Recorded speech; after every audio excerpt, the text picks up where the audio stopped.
இவர் யார் தெரியுமா? முன்னாள் ஐபிஎஸ் அதிகாரி. இவங்க போடுற புள்ளி விவரம்லாம் ஒரு துளி கூட மிஸ் ஆகாது. தைரியமா கான்பிடென்டா இருங்க, நாளைக்கு சிஎம் நம்ம தளபதி தான்.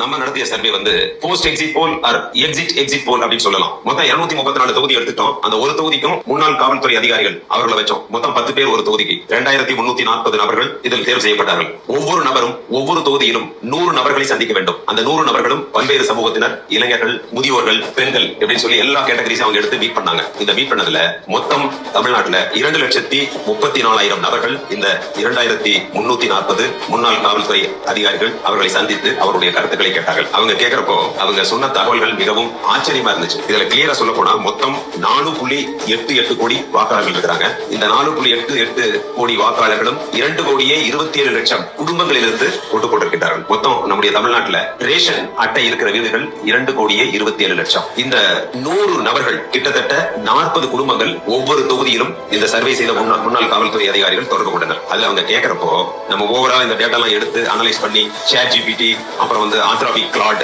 இப்படி பல்வேறு ஆர்டிபிஷியல் இன்டெலிஜென்ஸ் டூல்ஸ், அப்புறம் வழக்கமான நம்முடைய அந்த ஸ்டாட்டிஸ்டிக்ஸ் அதனுடைய டூல்ஸ் இதெல்லாம் பயன்படுத்தி அனலைஸ் பண்றதுல கிட்டத்தட்ட 41% டிவிகே கட்சிக்கு வாக்களித்திருப்பதாக சொல்கின்றார்கள்.